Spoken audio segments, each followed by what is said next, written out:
Hey, what's up, everybody? I'm here to give you guys my Halloween movie review series, season 2 of 2018. I haven't decided what I'm going to call this yet, but I figured this did really well last year. A lot of people really seemed to like it, so I figured I'd do it again. I wasn't going to do it again because I wanted to do something different this year, but I really couldn't come up with anything. And I figured there's all types of movies that I can watch and review, so I figured that I just bring this series back. Will I put it back next year? That's up in the air. I might not. It all depends. But um, let's just get right into this series. How this is gonna work is once a day for the entire month of October until Halloween. I'll review some type of horror Halloween themed movie. It's either gonna be some sort of horror movie or a Halloween themed movie. It all depends. And I figured um, the best way to start off this one is to go through the entire Friday the 13th franchise. I watched this series back in 6 years ago, a little over 6 years ago now, because it's 2018 in October. I watched it in the summertime of 2012, which I can't believe it's been 6 years since I've watched these movies. And it's going to be interesting. And I talked about this in the channel update video, how I'm going to structure this, so I'm not really going to go into much detail about it, but it definitely is going to be interesting to go back and rewatch the Friday the 13th franchise, because it's been quite a while since I've watched it, and I um I do wonder what I'm going to think of it watching it back now than what I did 6 years ago. Now I think I do have a way I can watch every movie. I don't know exactly which ones I do and don't have. I have some of them on DVD, some of them I can watch online. So um, yeah, that's just that. But I'm just gonna start off obviously with the first one that came out, and that's Friday the 13th. It's just literally called Friday the 13th. Um, this one I'm gonna title this one 1980 because there's another one of this franchise that came out in 2009, the remake, and it will confuse people if I just put, um, you know, if I just put Friday the 13th in the title. But this one came out in 1980. And how I want to structure these reviews, I don't want to just talk about the movie itself. I want to talk about how the movie was made and everything. So yeah, so this movie was um, directed and produced by Sean S. Cunningham. Now, Sean S. Cunningham got the idea to do this movie because he had some experience um, prior to working with Wes Craven on The Last House on the Left, and obviously he was inspired by John Carpenter's Halloween, the original Halloween movie that came out, which obviously I reviewed last year. Um, so if you think about it, that's why Halloween, the original Halloween, is such a great movie to watch, because it started the Friday the 13th franchise. Without Halloween, there's no Friday the 13th franchise, essentially.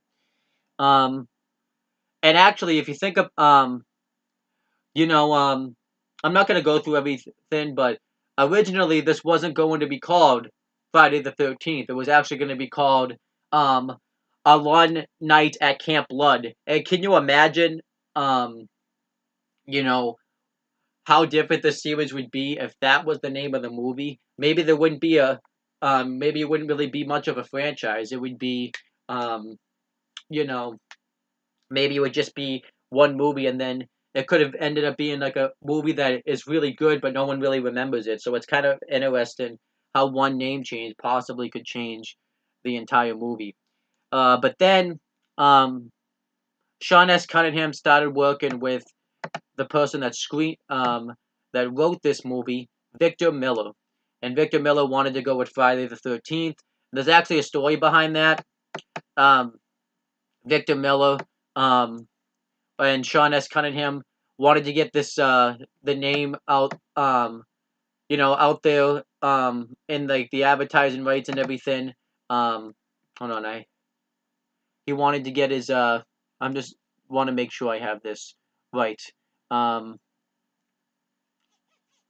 yeah, he wanted to avoid potential lawsuits, so he wanted to eventually so to get the rights onto it immediately, and he nearly did get sued actually, because um, one of the Mansauer, who wrote another movie called Friday the 13th, The Orphan, which was moderately successful. So someone threatened to sue him, but eventually Phil Scour paid them off, and the conflict was resolved. So there nearly was conflict when they were about to make this movie. They almost had this big lawsuit that happened, and they screen wrote this play in mid 1979. And Victor Miller, you know, later went on to write soap operas and Gildan, Light, One Life to Live, and all my children, which is a popular '80s show. Um, and pretty much that's kind of where they started off. They started writing the stuff, and um, there is a little bit of a twist with the um the ending of the movie and stuff, and I'm not really gonna get into that because I want to review the movie itself before I get there. Um, and they go through cast and stuff, but I'm not really gonna go into that. But it's definitely interesting to see um how just one movie can sprint out this crazy idea for Friday the 13th. So I think that was awesome. I know I kind of was very jumbly with the words, but I was trying to make sure I didn't get anything wrong. But yeah, pretty much that's what happened. I was just reading over my notes and pretty and I think kind of the story's really cool. And obviously they came up with the big Friday the 13th logo at the time. They had the advertising rights to it. Um and the music was done by Harry Man, Man um Manfredini. I don't know if that's how you say that or not. And the cinematography was done by Barry Abrams. It was edited by Bill Frader, and the production company was Georgetown Productions. And this movie was distributed by Paramount Pictures in the United States and Warner Bros. In the internationally. And there's actually a big story about that. I want to make sure I get this right. Um, what ended up happening with that was when the film was being distributed, um, there was three companies that were bidding to fight this movie. It was Paramount Pictures, Warner Bros, and United Artists. And um, since this was like an independent horror film, um, it was a big deal that people really wanted to put all to bid for it. Paramount obviously won the purchase, and they ended up paying $1.5 million for this movie, and um, it was a huge deal since this was a low budget film at the time, and um, it was actually pretty risky at the time to put all this money into it, but Paramount even spent $500,000 in advertisement for the film and an additional $500,000 for, um, when the film went on the box office. And um, they even made like a little poster sheet for it. So Paramount Pictures spent a lot of money really advertising this movie. So this movie, um, got a lot of money put into it, at least with the advertising, anyways. The budget for the movie was only $550,000. Now, obviously, I don't know if that's included with the you know addition um, of the advertising and stuff, but it's still a pretty low price. I mean, a pretty low budget.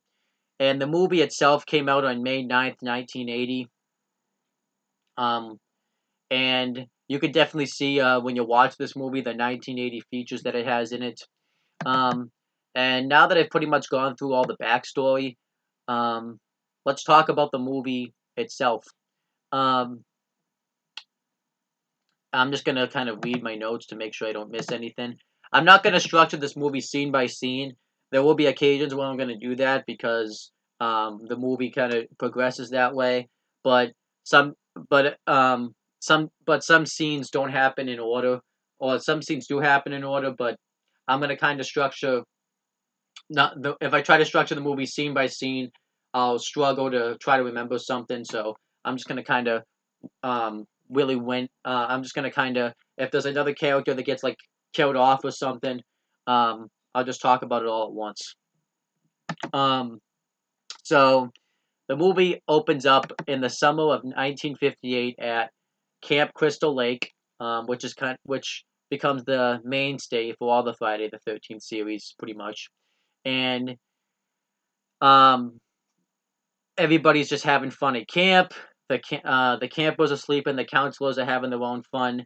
And these two camp counselors, Bailey and Claudette, I don't know if that's how you say her name or not, sneak away to have sex in a storage barn. And we see this figure that's watching over them. And anytime you see this figure, this music would play. I don't remember the name of the um, music. The music going into it has a lot of meaning behind it too, because they talk about how when the killer would that they made it seem like a lot because when the killer would show up, the music would play, which I kind of like that effect to the movie because it's okay. So it went ma ma ma. I did a really bad impression of it, but that's pretty much what the movie was, and it would become kind of the typical song you would hear anytime the killer from Friday the 13th would would show up. Um, but you don't see who this person is. Um, and I really liked, but I really liked the way they did the music in this movie. Um, because you didn't really have like a lot of music except this. So I actually liked it. It made people more scared, and the music sometimes would stop playing, and you'd think something bad's gonna happen. So I liked it. And the killer shows up in the storage room, um, and Barry thinks it's just, I guess, somebody that works at the camp. So what ends up happening is the killer ends up killing Barry right through the gut um, an, um, with a knife, and then Claudette ends up getting murdered. We don't actually see her get murdered. It actually just ends up freezing with her getting murdered, which I actually thought was a nice scene. Um, and I really enjoyed the opening scene. It kind of set the tone for what was to come. Um, you know, in the next series, and then throughout the movie. And I like it when when movies set that tone. And then 21 years later, we see this woman, um, Annie Phillips, who's looking for directions because they've reopened Camp Crystal Lake after it had been closed down. And she's talking to a dog about it. And you could see with the way they were talking, it's definitely a 1980s movie because she said stuff like okie dokie then. And since I wasn't bored around the time, you could just kind of, it seems goofy to me, but it was probably like the norm slang language they used back then. And she goes into a restaurant and asks for directions for it. And one of the people there is a driver. His name is Enos, and everybody's like surprised that they've opened this camp back up because um, of all the murders and stuff that have happened there. They even talk about this little kid that had drowned in 1957, and obviously the murders that had taken place in 1958 that happened in the beginning of this movie. Um, and they go to so everyone's like in shock, but Enos offers to take her there, and what ends up happening is they run into this guy, crazy, who they call Crazy Wealth, and Crazy Wealth warns her that not to go to um, Camp Crystal Lake because it has a death curse, which I thought was great. And I do like that they do kind of use um, the original name they were gonna say called um, what's it called? A lawn camp at Camp Blood because they would refer to Camp Crystal Lake as Camp Blood because of all the murders and stuff like that. So I did kind of like that they even though they still use the original title um, of the film within this movie. So but Enos tells Annie not to listen to Crazy Ralph because he's just insane, but and Ralph's just the typical crazy old guy you see in the horror movies who ends up obviously really knowing a lot, and he rides away in his bike, and what ends up happening is Enos and Annie get into the truck, and Enos takes her as far as to the gravesite, and Enos tries to warn Annie to quit being a counselor because of all the murders and stuff that have happened at Camp Crystal Lake. He doesn't want the same thing to happen to her. And I did like this scene a lot because, like I said, this sets the tone for what could happen in the movie. So eventually, Annie gets out of the truck, gets halfway towards Camp Crystal Lake, and hitchhikes the rest of the way, or walks the rest of the way. But she tries to hitchhike and thumbs for a ride, which nobody does anymore.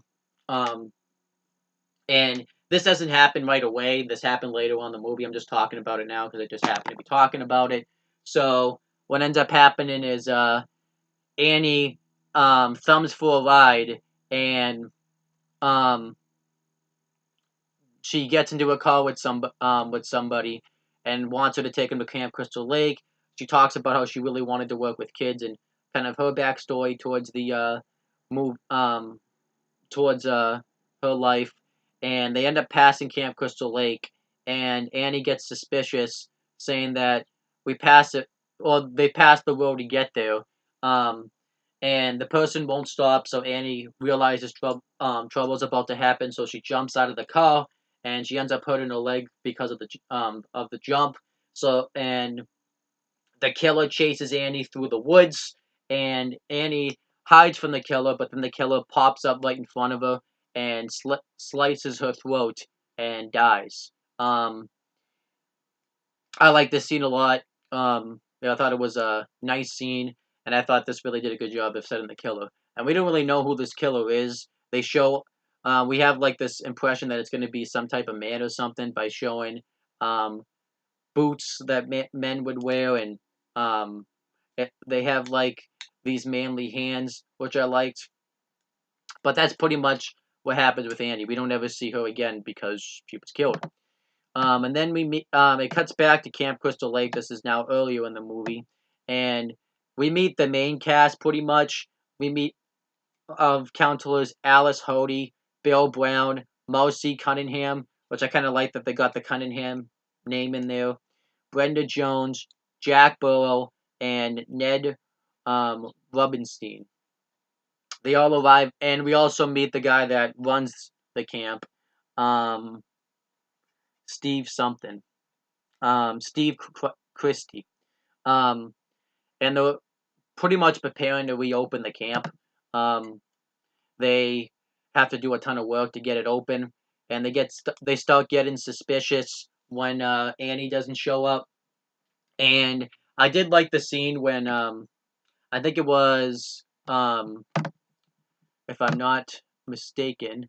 I just gotta make sure I'm not mistaken.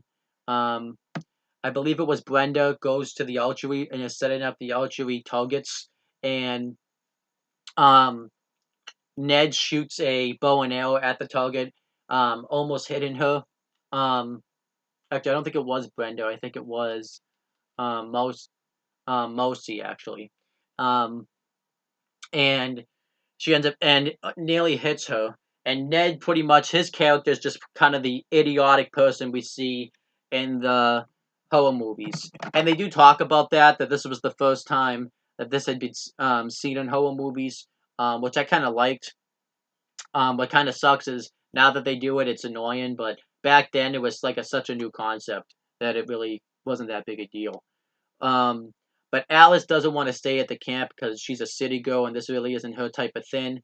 So Steve agrees to let her stay one more week, and Alice agrees to do that.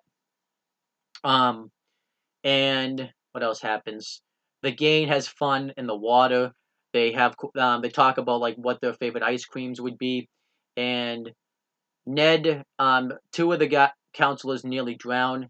Um, and I did like that Mousy or Brenda, I forget which one it was, notices somebody's in the woods because the killer ended up, we saw watching him through the woods. Because we would see the killer throughout watching the characters. and um, but they don't really make anything of it because they were putting the raft out in the sea.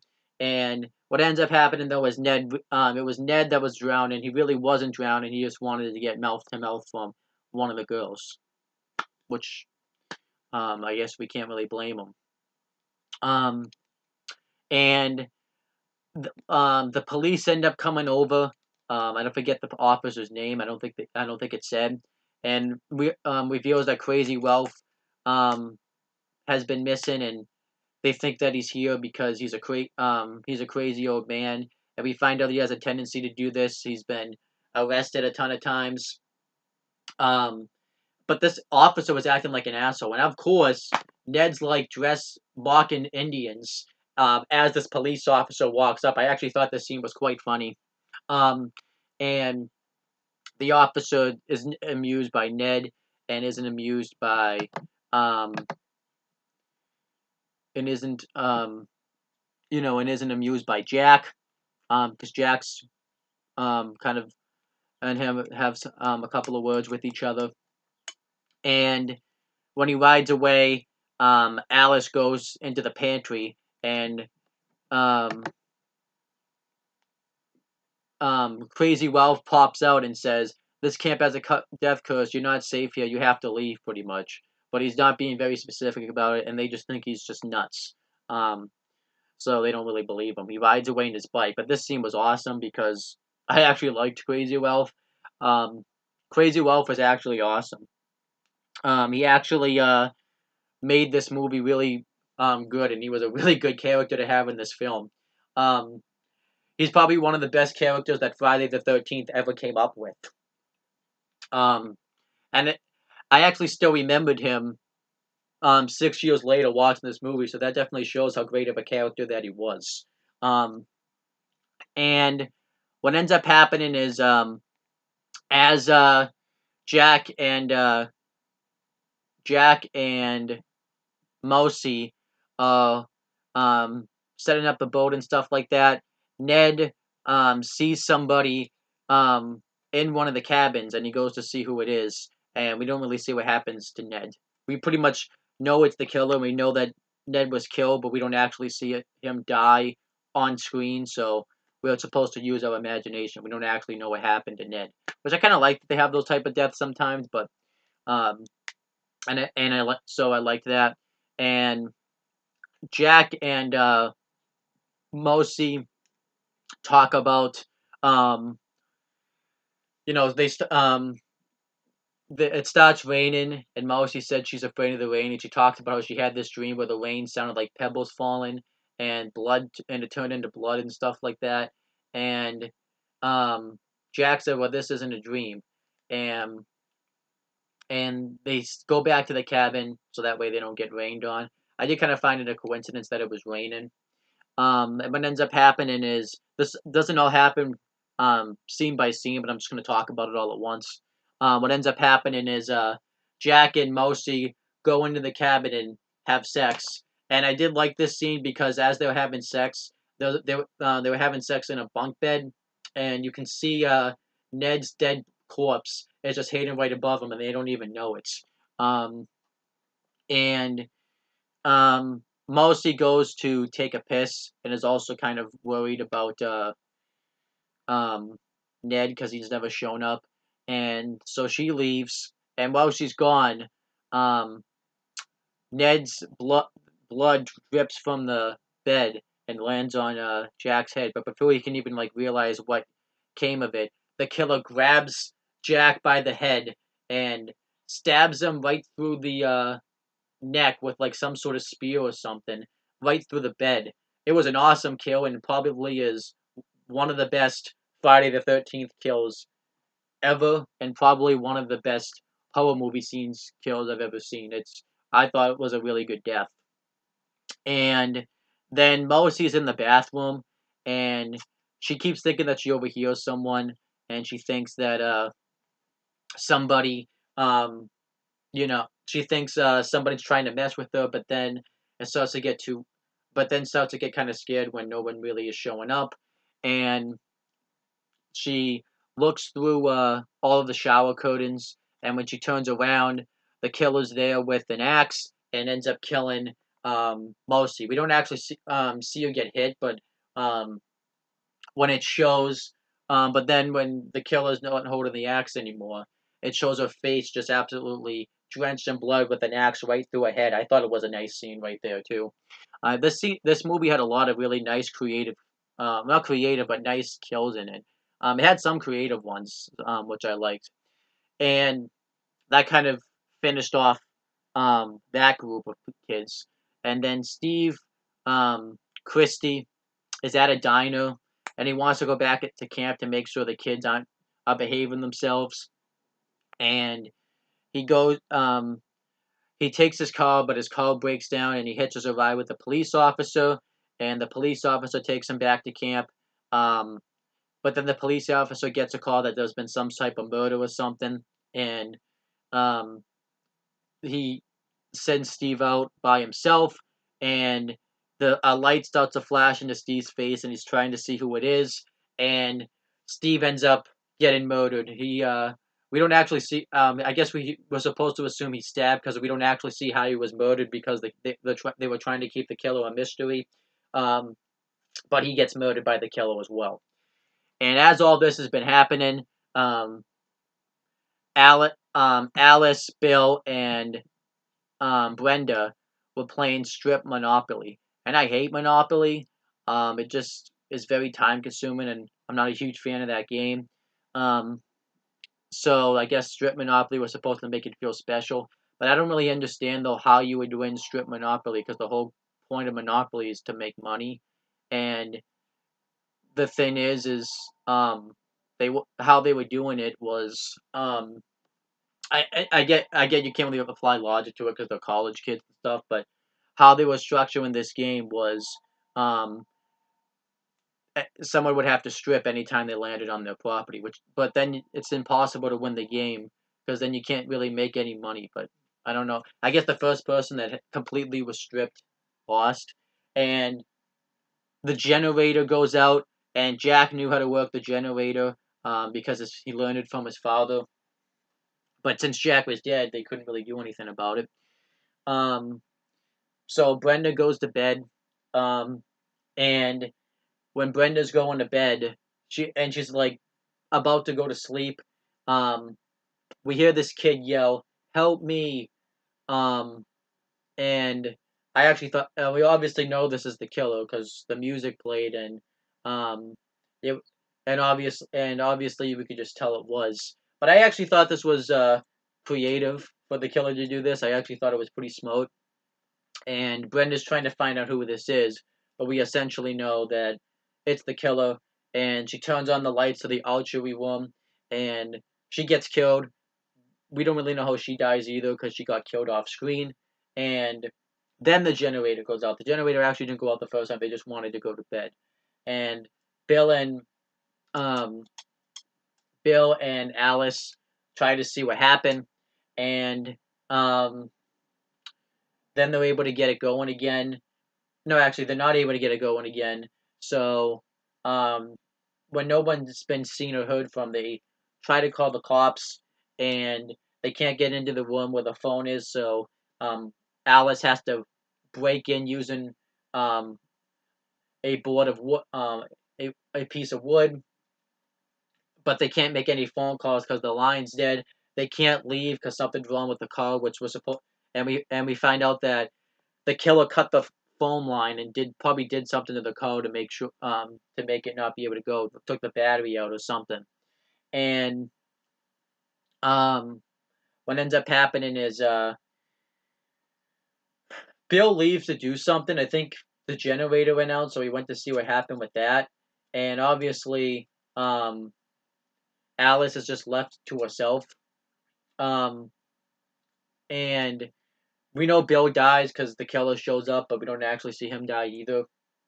And what ends up happening is Alice is about to make some sort of tea or coffee or something like that, and she goes to investigate to see what Bill is, and she goes into the generator's room and sees Bill has been shot multiple times with um, a bow and arrow, which I thought was a nice looking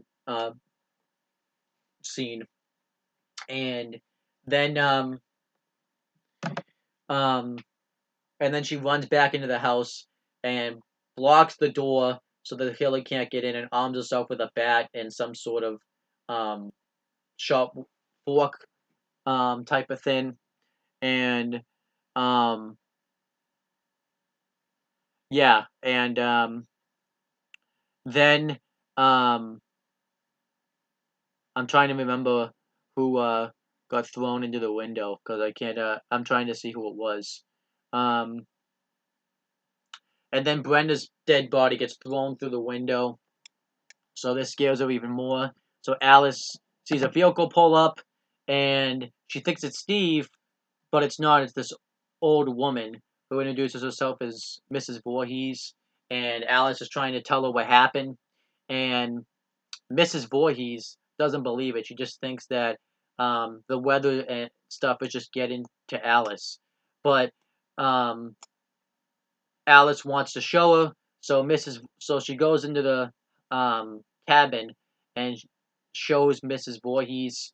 And Mrs. Voorhees, the way her acting here was fantastic. Um, Mrs. Voorhees goes in there and is just stunned, saying, "What type of God would let this type of thing happen to a beautiful young woman? Just like my special boy, Jason." And we find out that the kid that died and drowned in the water was her son, Jason. And um, he ended up dying because the counselors were too busy having sex and weren't paying attention to Jason. And we find out she used to be a cook at the camp.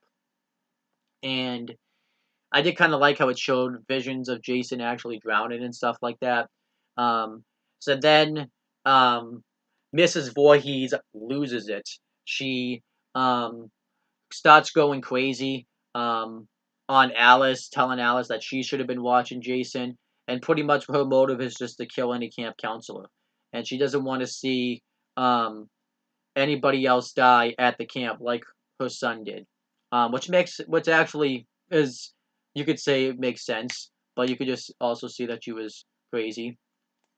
And um, she pulls out her knife and is about to kill Alice, but Alice is able to fight her off. She ends up knocking her out with, I forget what it is, but those sticks, like those sticks you use in a fire when you want to put the logs together. And she runs away into another part of the camp. Um, and Mrs. Voorhees sees her, and Mrs. Voorhees, I guess, is just so crazy. Um, she has like a conversation with herself as if she's portraying herself as Jason, because she would say things like, "Don't let her get away, mommy. Don't let her live." And then she would say, "I won't, Jason. I won't." I actually quite thought it was a nice scene. And Alice escapes and tries to find a gun. And well, she ends up finding a shotgun, but can't find any bullets. And I think the bullets are locked up because you see that there's a lock on one of the cabinets.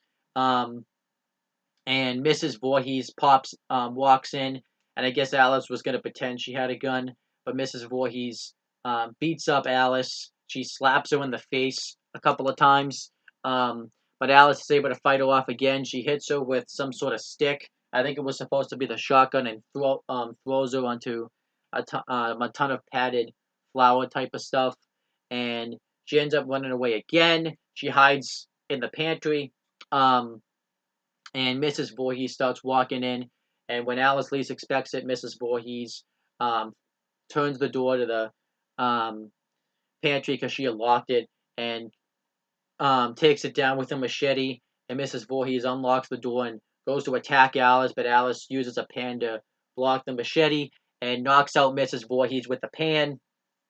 And then she tries to escape um, on a boat. Well, no, then she hides again, and Mrs. Voorhees continues to look for her. And Alice then hides somewhere, and when Mrs. Voorhees walks away, she goes to escape on a boat, or on a canoe. But Mrs. Voorhees finds her. They get into another fight. Alice blocks the machete with an oar, and they get into they end up getting into a tussle, and Mrs. Voorhees tries to hit Alice with an oar, and then um, she ends up um, rubbing her face into the sand. But then eventually Alice fights her off. She grabs the machete quickly, and I like the way this was shot. It was done in really slow motion, where Alice ends up cutting off Mrs. Voorhees' head, and Mrs. Voorhees dies, obviously, because when your head's cut off, you're dead. Um, but I like the way it was shot in nice slow motion, um, and I thought it looked like just a badass scene. And then Alice gets on the boat and leaves the lake, and um, then when Alice the next day, Alice wakes up. The police arrive, and the police try to get her attention. And Alice tries to wave, and this little boy, who we're supposed to believe is Jason, well, actually we knew it was Jason, pulls her under the water. Now, actually, um, what we actually found out was this scene almost didn't happen. I'm just gonna pull this up. Um, this actually wasn't even the writer's idea. This was um, the um, makeup whiz Tom Savani's ideal. No, I'm sorry, I messed up. I yeah, actually no, yeah, the makeup designer Tom Savani. Originally, Miller didn't want this to happen because he didn't want Jason to look like a villain. He wanted to look like he was the victim. But Tom Savani pushed for this idea to give it that twist ending, and Cunningham went for it. And so yeah, that's kind of funny. That becomes important. I'll get into why in a second. But I just want to finish talking about the movie. So then Alice wakes up in the hospital as if she had a nightmare, and the nurses tell her that everything's okay, and the police officers tell her that they've called her folks. And Alice asks if her friends are alive, um, and the police officer says no, and then Alice says, "Well, what about the little boy?" And then the police officer's like, "What little boy?" "The little boy that pulled me in the water." And then the police officer says that they didn't see a little boy in the water. And then Alice says, "Then he's still there." And then the movie ends just showing Camp Crystal Lake, the actual lake itself. And I quite liked the ending of the movie. It kind of left it with a twist ending and makes you really want more. And that was pretty much the ending of the movie. And people wanted more, and they got more. Um, so you want to know why that was an iconic scene? Because that scene obviously was the introduction to Jason. Because obviously everybody wants to know what happened with this movie. Well, this movie ended up becoming very iconic because the next movie features Jason doing the killing. Jason makes his first big appearance on screen, and he would be in the movie in every Friday the 13th following it, except for the number 5, which we'll get into the stupidity of that um, when I review that movie. But um, Jason, if it wasn't for um, Tom Savini, I don't know how to say his last name, there would probably be no Friday the 13th series. This probably could have just been a one-off. Friday the 13th probably wouldn't have been as iconic as it is. Obviously, Jason Voorhees became one of the horror movie franchise icons, along with Freddy Krueger, along with Michael Myers, and it's not because of this scene, obviously, but um, you know, um, it actually ended up working itself out, and I really enjoyed it. And obviously, Jason would not only be in movies, but he would obviously have his own video games. I think he had some horror novels and some comic book series. So Jason Voorhees became one of the, like I said, one of the main horror movie icons. Um, so this movie did really well. Um, and the movie um, had a really good box office. It made $59.8 million. I actually have you know, this movie's been released a ton of times again too. Um, but I just want to make sure I get, you know, okay, box office. So yeah, it was released on May 9th, 1980, and to in the United States, it was released to 1,127 theaters, and an opening weekend, it made 5,816. No, I'm sorry, $5,816,321. Um, and it finished domestically, at $39,754,601, and total admissions in the United States, was, 14,778,700. It was the 18th highest grossed in film that year, um, and worldwide it grossed 59,754,608. Um, Out of the, um, 17 films that have been distributed by Paramount in the 1980s, it was the third, um, most movie to have the most profit. Um, so that's actually wicked impressive.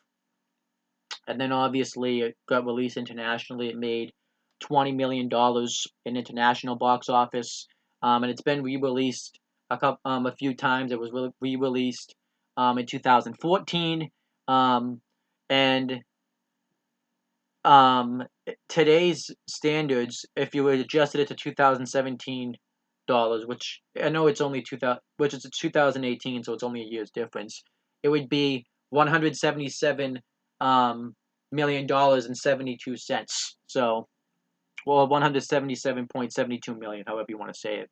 Um, and I think that's really impressive. It's been re-released at, film anniversaries and stuff like that. So this movie was wicked successful in the box office.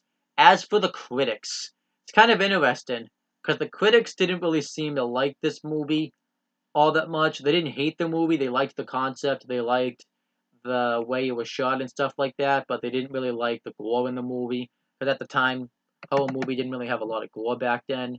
Um, and it's not as high rated, I guess, as you would have thought. Um, some people refer to it as, so Linda Gross from the Los Angeles Times referred to it as silly, boring, youth jeered horror movie, but praised the nervous musical scores and stuff like that.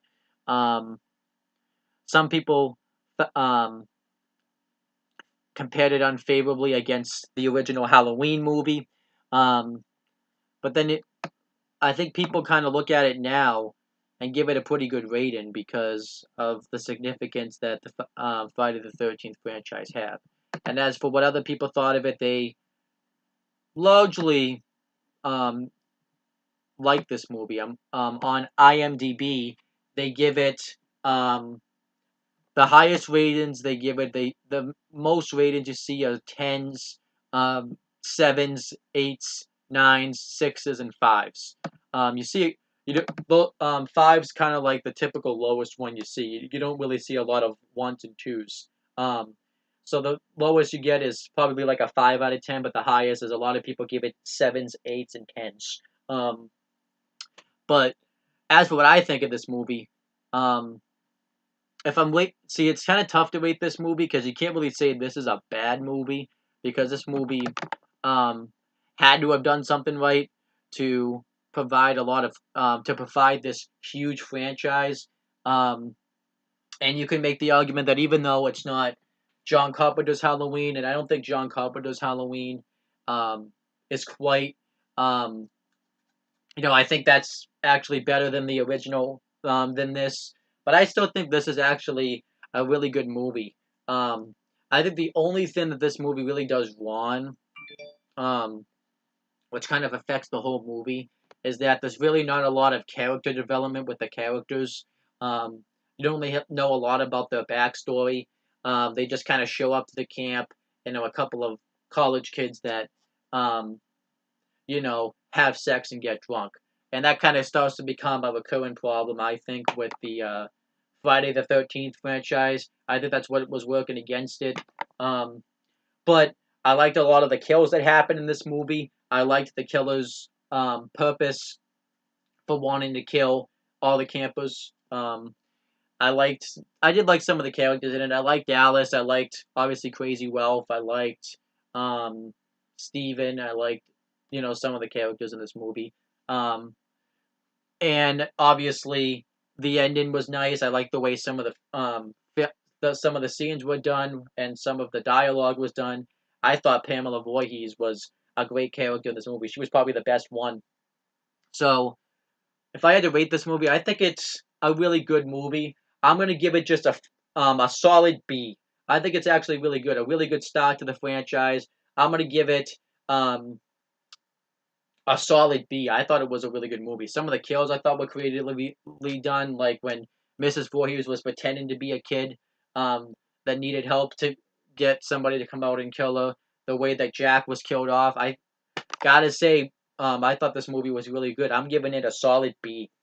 Um, and that's pretty much the end of the review. I'm gonna go over now the cast and um, the cast of this movie. So let's just get right into that. Um, I just have to. I have all the Wikipedia thing all messed up. You're just gonna have to give me a second. Um, Now I won't really go into how people were casted because that, quite frankly, really isn't that important. You can look that up for yourselves. Um, but the cast was um, Betsy Palmer played Mrs. Voorhees, and Betsy Palmer um, really hasn't been in a lot of stuff today, but back then she was in a lot of stuff. She was in um, the second Friday the 13th later on, which we'll get into that. Um, it Happened to Jane in 1959, The Tin Star in 1957, 1958, The True Story of Lynn Stewart. Um, she was in The Unveiling in 1994, The Fear Resurrection in 1999.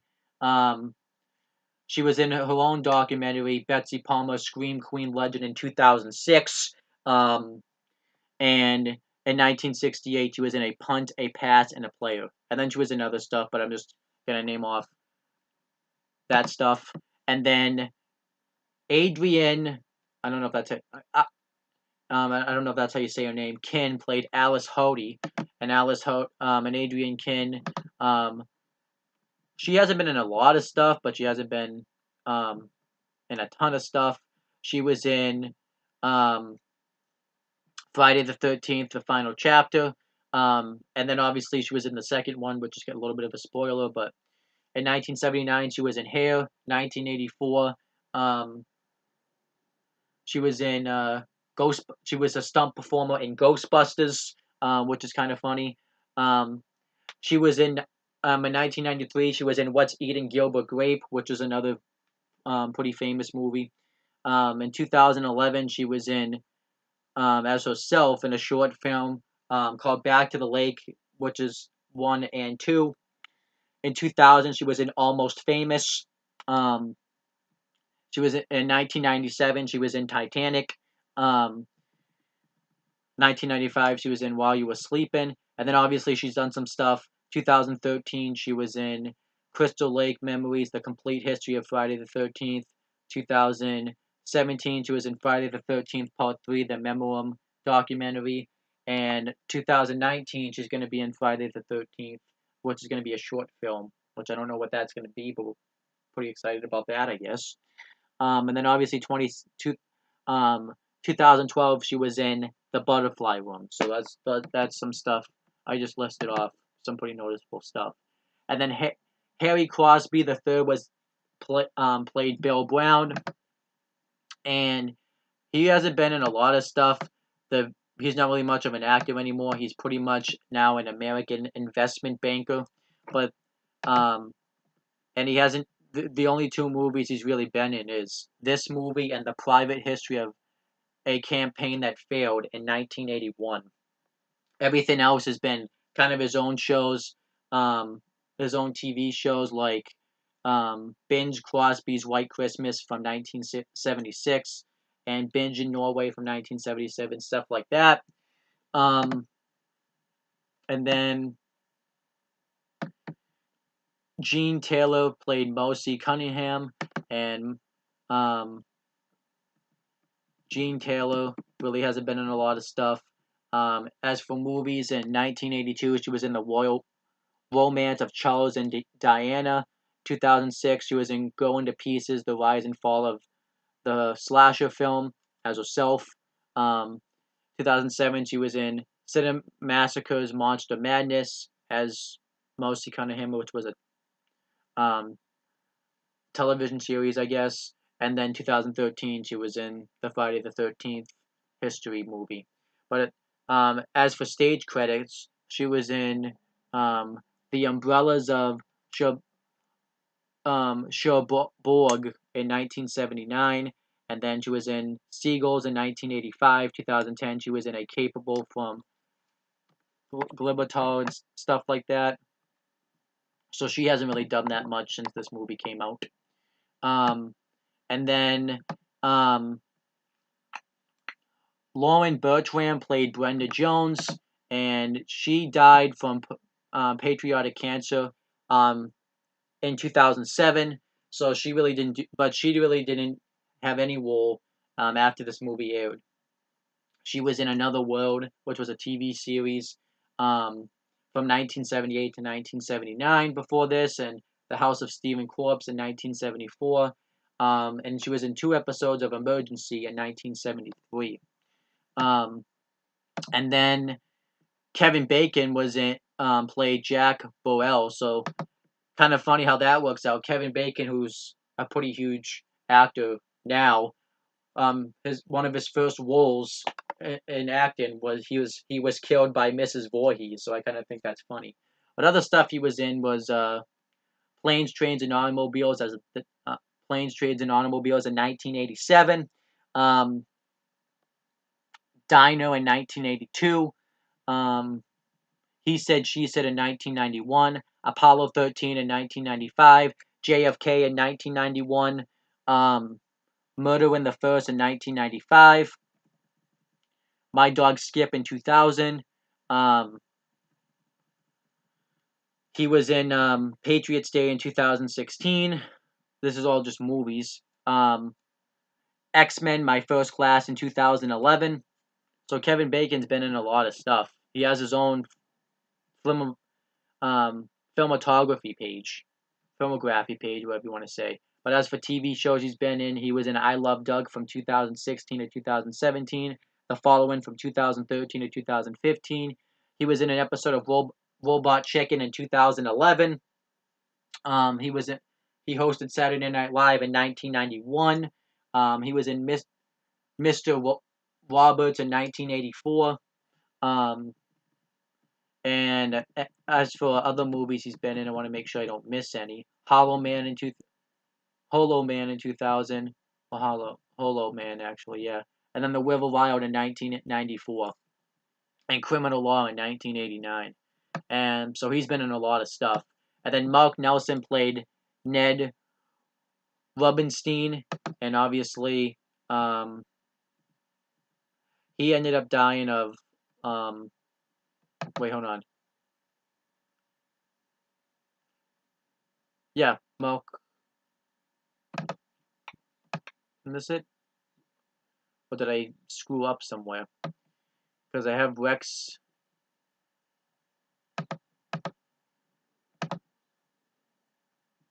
Oh, I guess I forgot to go on it. My bad. But,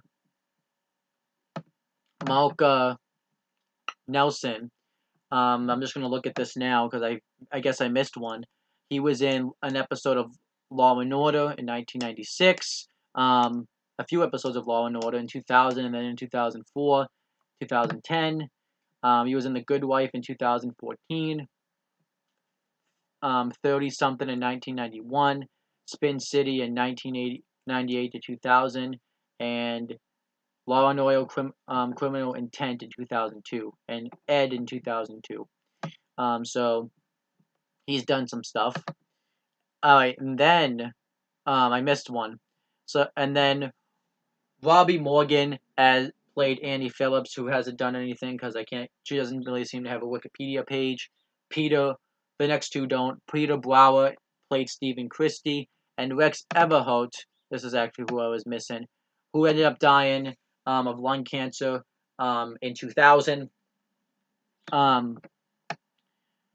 He wasn't in a lot of stuff, but he was in some stuff. He was in Superman in 1978.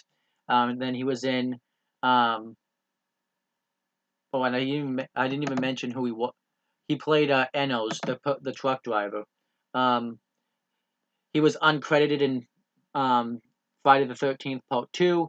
He played Maurice in Beauty and the Beast, which I think is kind of strange. In 1991, he was in Family Business in 1989. And as for like plays he's been in, he was in Henry the Fourth Parts 1 and 2 in 1960. He was in No Time for Sergeants in 1955 through 1957. He was in Skyscraper in 1965 through 1966. He was in 1776 and 1969 through 1972. The Iceman Cometh in 1973 and 1974.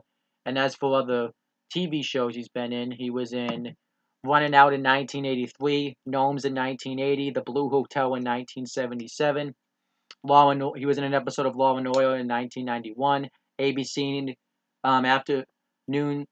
ABC After School Special in 1984, and then The Elephant Man in 1982, and that's about all I'm going to say.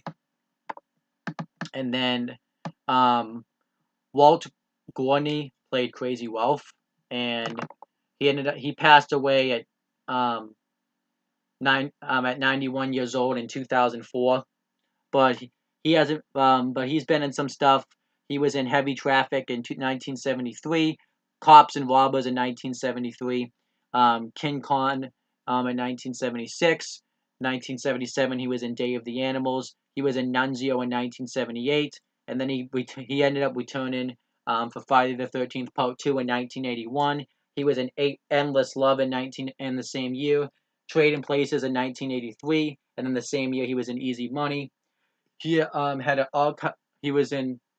was archive footage in 1984 in Friday the 13th, the final chapter.